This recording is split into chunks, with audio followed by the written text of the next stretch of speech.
제가 말씀을 전하기 전에 오늘 하루 종일 토사강난이 나서 엄청 고생했어요.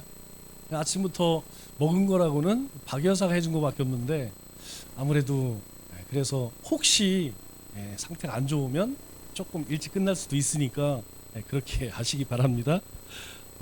요즘에 우리 젊은이 사이에 조용한 사직이라는 것이 유행하고 있대요.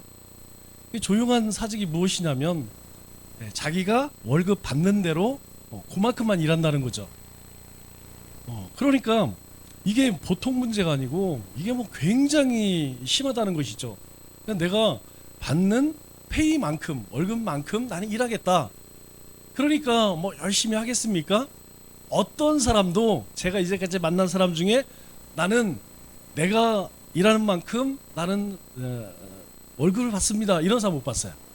그래서 한 명도 못 봤습니다. 내가 이러는 것보다 나는 다 훨씬 적게 받습니다, 이렇게 생각해요. 그런데 주는 사람 입장에서는 어떻게 생각하느냐, 일하는 것보다 나는 훨씬 많이 주고 있다, 이렇게 생각하고 있죠. 그래서 이제 항상 다툼이 있죠. 그래서 그걸 뭐 대놓고는 못하죠. 그래서 조용한 사직이라고, 사직서는 사표는 안 내, 대신에 나는 내 할 일만 할래, 나는 열심히 안 할래, 뭐 이 얘기겠죠. 그런데 요게 왜 문제가 되냐면, 제가 가만히 생각해 보니까 이제 그런 생각이 들어요. 여러분, 이렇게 그냥 월급 받는 만큼만 일하면 보람이 있을까요? 자기가 아무리 살고자 하는 일이지만 거기에서 기쁨을 누릴까요? 제가 볼 때는 그렇지 못할 것 같아요. 그리고 그것이 다른 사람 눈에 띄지 않을까요? 띕니다. 그래서 조용한 사직을 이제 하게 되면 찾아오는 게 무엇이냐면 조용한 해고라는 거예요. 그래서 야, 나는 내가 받은 만큼만 일할래. 그런데 회사의 입장에서 보면 야, 그렇게 안 보여. 뭐 그냥 일을 설렁설렁 하는 것처럼 보이죠? 뭐 경기가 좋을 때는 그렇게 하지 않지만 요즘처럼 이제 조금씩 경기가 어려워지면 뭐 사람 줄여야 되지 않겠어요? 사람 줄이면 어떤 사람부터 줄일까요? 여러분들이 사장님이면 누구부터 줄이겠습니까? 정말 막 열정을 품고 자기 일처럼 그냥 막 말단 사원이지만 이리 뛰고 저리 뛰고 그렇게 열심히 하는 직원과 그냥 잘리지 않을 만큼 일하는 사람, 이 두 사람이 있다면 여러분이 사장이라면 누구를 해고시키겠어요? 그래서 지금 아주 심각하다는 거예요. 예전에는 정리해고라고 해서 뭐 또 명예퇴직이라고 해서 뭐 공고를 내고 대량으로 이렇게 그렇게 해고를 했는데 지금은 조용히 한 명씩 그렇게 내려보낸다는 거예요. 그래서 제가 가만히 생각해 봤어요. 우리 신앙생활에서는 어떨까? 가만히 생각해 보니까 우리 신앙생활에도 그런 것 같아요. 이 대놓고 불순종하는 사람은 거의 없습니다. 그런데 조용한 불순종은 많이 있는 것 같아요. 우리가 하나님 앞에 그냥 최소한 우리가 막 열정을 품고 막 열심히 품고 하는 것이 아니고 그냥 어느 정도 그냥 욕 안 먹을 정도. 저는 그것을 조용한 불순종이라고 이야기하고 싶어요. 그러면 세상에서는 조용한 해고를 한다고 하는데 하나님께서는 우리에게 어떻게 하실까요? 또 가만히 생각해 보니까 하나님께서 막 다리몽댕이를 분들고 막 어떤 그러지는 않고 하나님도 똑같은 방법으로 조용한 심판을 하실 것 같아요. 그럼 조용한 심판은 무엇이냐? 저는 그렇게 생각합니다. 하나님의 백성이 하나님의 백성의 가장 큰 불행은 하나님의 은혜를 누리지 못하는 거예요. 하나님이 은혜를 주셔서 우리가 말씀을 보고 예배를 드리고 찬양할 때 우리 심령에 막 기쁨이 이렇게 솟아나고, 그리고 그것이 우리의 가정에서 삶의 터전의 세상에서 막 이게 드러나야 되는데, 이 하나님의 은혜가 막 메말라, 막 심령이 강팍해져. 여러분, 그럼 어떻겠습니까? 이게 이제 막 기쁘지가 않은 거야. 뭐 모든 것이 막 신명이 나야 되는 신명이 나지 않아요. 왜 그럴까요? 저는 하나님의 조용한 심판이라고 생각해요. 만일 우리 가운데에 그런 모습이 있다면 내 삶 속에 왠지 막 이게 흥이 안 나고 뭔가 신이 안 나고 이렇다. 그러면 돌아봐야 됩니다. 내가 하나님 앞에 지금 조용한 불순종을 하고 있지 않은가? 내가 그냥 목숨만 깐닥깐닥 그냥 죽지 않을 만큼 신앙생활이지 않은가, 이걸 빨리 돌아봐야 돼요.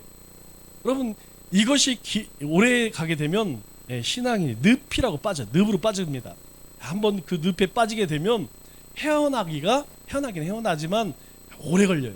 주위 사람도 아주 고통스럽게 만듭니다. 십중팔구라는 것이죠. 그러면 어떻게 해야 되느냐? 저는 신앙의 본질에 집중해야 된다고 생각합니다. 여러분, 신앙의 본질이 뭐죠? 저는 예수 그리스도라고 생각합니다. 저도 힘이 들고 고통스러울 때 한 가지만 생각해요. 왜 하나님이 예수님을 보내셨는가? 예수님이 왜 뭐 때문에 도대체 십자가를 지셨는가? 왜 그 고난을 당하셨는가? 이것을 생각하면 많이 치유가 되어지고 회복이 되어져요. 우리가 본질에 집중하게 되면 우리가 좌우에 바라봤던 것들이 끊어집니다. 우리 생각을 막 어지럽게 하는 것들이 정리가 되더라고요. 제가 오늘 찬송을 부르면서 되게 재미있는 걸 봤어요. 오늘 마지막 찬송 한번 띄워줘 봐요. 마지막 찬양이 찬송가 495장이었죠. 내 영혼이 은총 입어. 우리가 찬양할 때 이렇게 찬양하죠. 내 영혼이 은총 입어, 이렇게 하죠. 그런데 이 찬양을 가만히 보면 여러분, 그렇지 않습니다. 내 영혼이 은총 입어 중한 제 짐 벗고 보니, 이렇게 되죠. 부점이라요, 부점. 그런데 이 부점이 들어갈 자리에 들어가지 않는 것을 발견했어요. 이게 습관이에요, 습관. 우리도 뭐 나도 모르게 내 영혼이 은총 입어 중한 제 짐 벗고 보니, 이렇게 부르죠. 이게 우리가 예전부터 계속 그렇게 불러왔기 때문에 내 영혼이 은총 입어 중한 제 짐 벗고 보니, 이 패턴인데, 우리는 이 악보를 무시하고 우리가 그냥 습관처럼 불러왔던 것에 익숙해서 그렇게 가는 것이죠. 우리가 이 본질에 집중하지 못하면 왜곡시키고 변질시킵니다. 뭐를? 본질을. 다시 시작해서 우리가 하나님의 말씀과 그리고 예수 그리스도에게 집중하지 못하면 우리는 우리 스스로를 합리화시키기 위해서, 우리의 조용한 불순종을 합리화시키기 위해서 어떻게 해요? 자꾸 하나님의 말씀을 왜곡시키고 변질시켜요. 그래서 그것이 마치 본질인 것처럼 착각한다는 것이죠. 우리가 이것을 아주 조심해야 합니다. 인간은 자신의 삶이 행복하다라고 생각하면 자녀를 많이 낳습니다. 그런데 자신의 삶이 아주 불행하다 그러면 자식을 낳지 않죠. 왜냐하면 자신이 지금 받고 있는 그 고통을 자식에게 대물림해 주고 싶지 않은 것이죠. 그것이 무의식 중에 있기 때문에 자식을 낳고 싶지 않은 거예요. 우리 통계에서 엊그저께죠? 출산율이 또 떨어졌어요. 0.84였는데 0.78로 또 떨어졌습니다. 그래서 이 외국의 학자들이 이제 한국은 소멸할 날이 멀지 않았다, 이렇게 이야기해요. 그러니까 나라가 없어진다는 거예요. 그러니까 계속해서 이 죽는 사람보다 태어나는 사람이 더 적어. 그러니까 이런 인구가 계속 줄어드는 것이죠. 그 이유가 무엇입니까? 출산율이 준다는 것은 행복하지 않기 때문에 나는 결혼하지 않을래, 나는 자녀 낳지 않을래. 왜? 내가 결혼하면 더 불행해지고 내가 자녀 낳으면 더 불행해지는데 내가 뭐하러 결혼을 하고 뭐하러 자녀를 낳겠어. 그런데 참 이상한 건 우리보다 훨씬 못 사는, 우리가 경제 규모로 보면 뭐 5배, 10배 우리보다 못하죠. 여러분, 동남아의 많은 국가들을 보면요, 인구가 막 넘쳐나요. 인구가 넘쳐나요. 한 가정에 가면 우리 60년대 70년처럼 4명 5명은 기본이고 7, 8명 막 이렇게 자녀를 낳고 살아요. 그게 뭐냐면 없지만 뭐 가진 것 없지만 그 사람들 행복하는 거야. 그냥 사는 게 행복해요. 뭐 그냥 밥도 뭐 먹는 것도 현찮고 그래도 사는 게 행복해. 그러니까 자녀 낳는 거예요. 자녀 낳고 자녀들 크는 거 뭐 그냥 우리 예전에 어른들 그랬죠. 자기 밥그릇 가지고 태어난다. 어떻게든지 살아간다는 것이죠. 근데 실제 그런 것 같아요. 우리가 사람 사는 모습을 이렇게 가만히 보면 저 사람 어떻게 사나 보면 다 각자 이렇게 살아가더라고요. 우리가 출산율로만 따진다면 이 동남아 국가들보다 최소한 10배, 20배 더 행복해 됩니다. 그런데 그렇지 않다는 것은 그만큼 행복하지 않기 때문에 점점점 그렇게 출산율이 떨어지는 것이죠. 그럼 어떻게 해야 할까요? 행복한 삶을 살아야죠. 행복한 여건을 만들어 줘야 되죠. 집이 없어 결혼 못 하겠다. 집 줘야 되죠. 힘들어서 애 못 키우겠다. 그러면 나가서 키워줘야 되죠.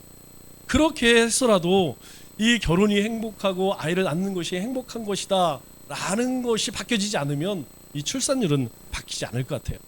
여러분, 그렇게 되면 왜 그렇게 할까요? 제가 가만히 생각해 보니까 다른 사람과 비교를 하는 게 비교. 결혼한 사람들 사는 모습들을 이렇게 비교해 보면 이 전혀 즐겁지가 않아. 그러니까 어떻게 합니까? 이 젊은이들 사이에서 이야기를 한 10분만 이야기하면 뭐가 터져 나오냐면 원망이 터져. 세상이 어떻고 부모가 어떻고 사회가 어떻고 원망과 불평이 터져 나옵니다. 여러분, 그 다음에 우리 야고보서에서 말씀하고 있는 이 순서로 나오는 거예요.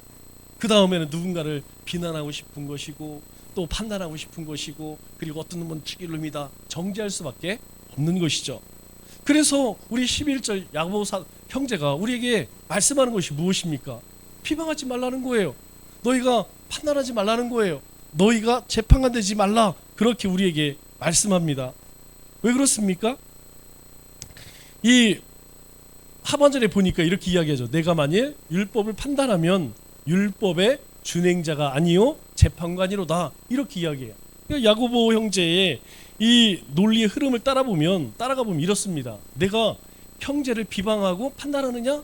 그것은 곧 하나님이 너에게 주신 율법을 비방하고 판단하는 것이고 그것은 곧 너희가 율법을 행하는 준행자가 아니고 너희 스스로 하나님이 되어서 재판관이 되었다. 이렇게 말하고 있죠. 그래서 이 야고보 형제의 기준은 명확합니다. 이 야고보 형제뿐만 아니라 그리스도인의 기준은 명확해요. 무엇이냐면 오늘 12절 말씀을 보니까 이렇게 이야기하죠. 입법자와 재판관은 오직 누구시라고요? 한 분이라는 거예요. 법을 만들고 그것에 대해 심판하시는 분은 누구냐? 오직 하나님만 입법자이고 하나님만 재판관 된다. 이렇게 이야기를 하죠. 우리는 그 하나님이 세우신 법을 준행할 준행자라는 거예요. 우리는 결정권자가 아니라는 겁니다. 그런데 이게 바뀌어지면 아주 심각한 문제가 생겨요. 여러분, 어느 회사든지 어느 조직이든지 결정권자가 있습니다. 이 결정권자에게 결정권을 준 이유는 무엇입니까? 책임을 주기 위함이에요. 그런데 만일 그 결정권자의 허락을 받지 않고 자기 멋대로 한다게 되면 여러분 어떤 일이 생길까요? 이게 심각한 문제가 생기죠. 제가 예전에 그런 일이 있었어요. 어떤 부서에서 어떤 세미나를 한다고 하더라고요. 아무도 몰랐습니다. 그런데 토요일 날 생년 교회도 안 나오던 사람들이 교회를 나오는 거예요. 그러면서 자기 부서에서 어떤 강사를 초청해서 어떤 세미나를 한대. 깜짝 놀랐습니다. 그거 하는 거는 아무 문제가 되지 않아요. 그러나 우리가 이런 행사를 합니다. 그리고 이런 강사를 초청합니다. 이거는 당연히 교회의 결정권자에게 먼저 이야기를 하는 건 지극히 당연한 것이죠.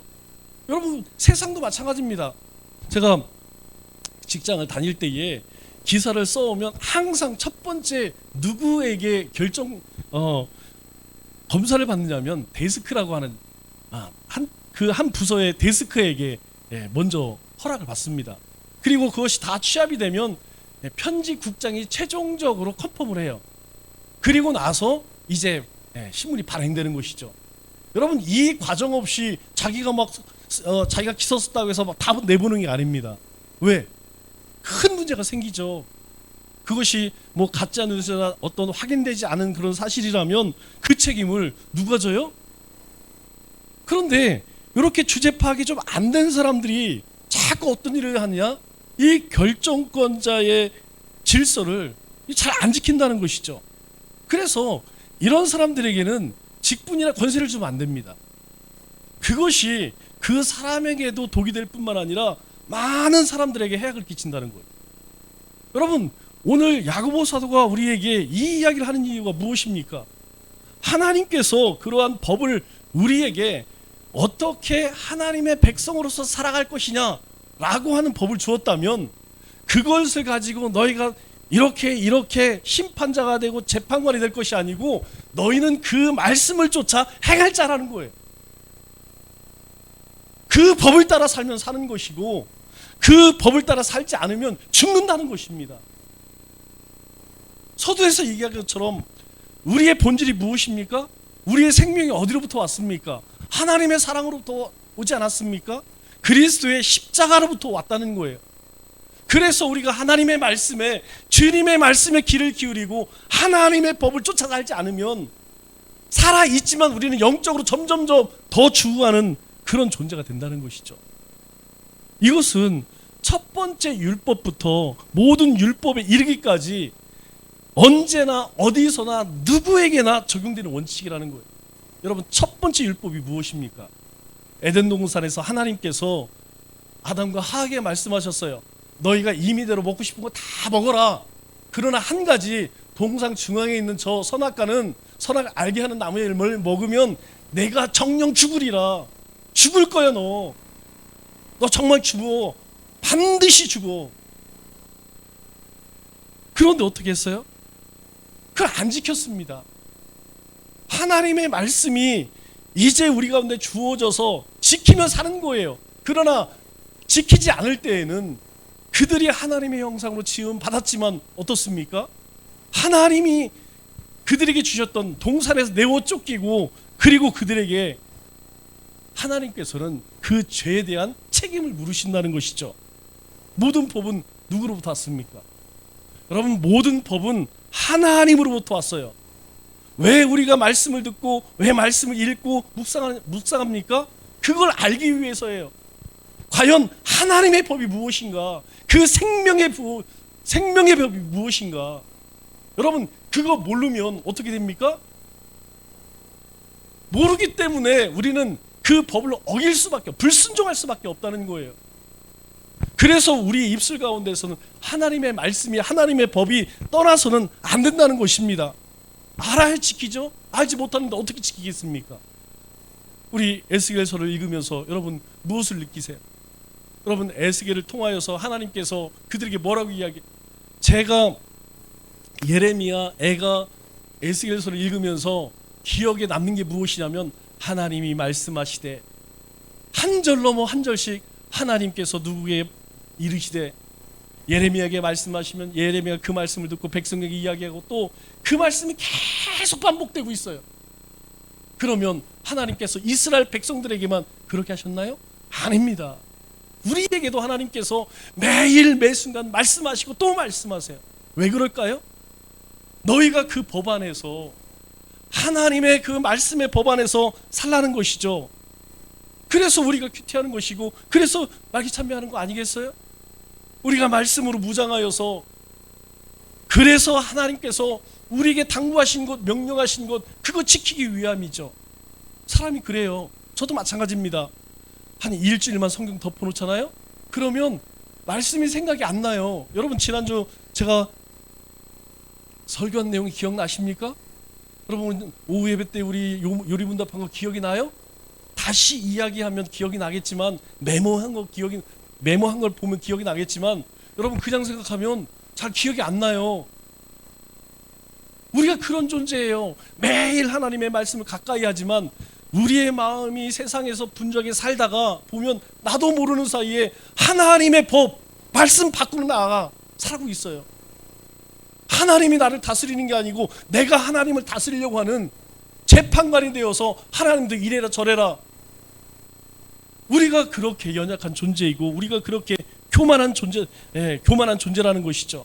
하나님의 법은 무엇입니까? 하나님과 우리의 관계, 그리고 사람과의 관계에 대한 약속이에요. 너희가 내 백성이라면, 내 자녀라면 너희는 어떻게 살아야 하느냐? 너희가 내 백성이라면 세상 속에서 너희 이웃들과 어떻게 살아야 되느냐?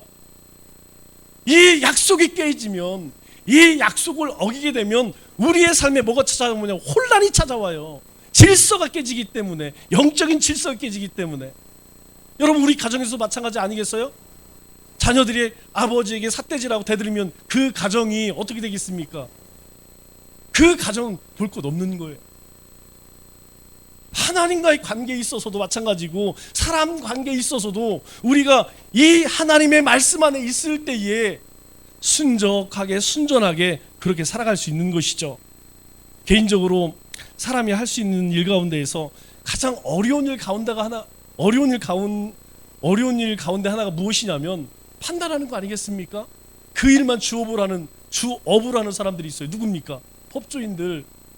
여러분, 판사는 자신의 판단이 항상 법과 양심의 근거에서 정확해야 합니다. 그런데 정말 그럴까요? 판사도요, 법 정신을 오해할 수 있고 자신의 양심에 그릇된 일을 얼마든지 할 수 있어요. 그럴 때에 억울한 사람이 생겨납니다. 피해자가 생겨나는 거예요. 이 법으로 결정되면 어디가 하소연도 못합니다. 검사도 마찬가지입니다. 검사도 늘 올바르게 죄를 찾고 또 죄인을 기소해야 하겠죠. 그러나 검사도 때로는 어떻습니까? 기소해야 할 사람을 기소하지 않고 기소하지 않을 사람을 기소하고, 마음만 조금 잘못 먹으면요 전혀 엉뚱한 피해자가 생겨나는 거예요. 변호사도 마찬가지입니다. 죄인을 변호하다 보면 옳고 그름을 위해서 하는 것이 아니라 여러분 어떻습니까? 수임료, 자기 의뢰인 위해서 싸워야 하기 때문에 때로는 이 사람이 나쁜 놈이는 거 알아, 죄인인 거 알아. 그래서 정의를 굳게 할 수도 있다는 거예요. 그래서 나온 말이 무엇입니까? 바로 유전무죄, 무전유죄 아니겠어요? 여러분, 이것이 우리가 살아가고 있는 이 인간의 한계를 적나라하게 보여주는 우리의 사회의 모순이라는 거예요. 그래서 야고보 형제가 우리에게 묻습니다. 우리 12절 하반절에 보니까 뭐라고 이야기해요? 너는 누구이기에 내 이웃을 판단하느냐? 네가 도대체 뭐야? 내가 준행자야 아니면 심판자야? 내가 지음받은 피조물이야 아니면 창조주야? 왜 피조물이 창조주 노릇을 하고 있느냐? 왜 주잡파가 못하고 있느냐? 여러분, 그렇다면 우리는 모든 일에 있어서 분별력도 버리고 선악 판단도 하지 말고 어떤 문제를 해결하기 위해서 적극적으로 나서지 말라는 이야기일까요? 그거 얘기하는 게 아니죠.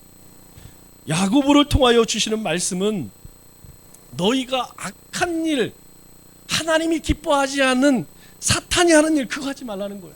사탄의 주 업무가 뭐라고 이야기했습니까? 참소하고 정죄하는 거 아니겠어요?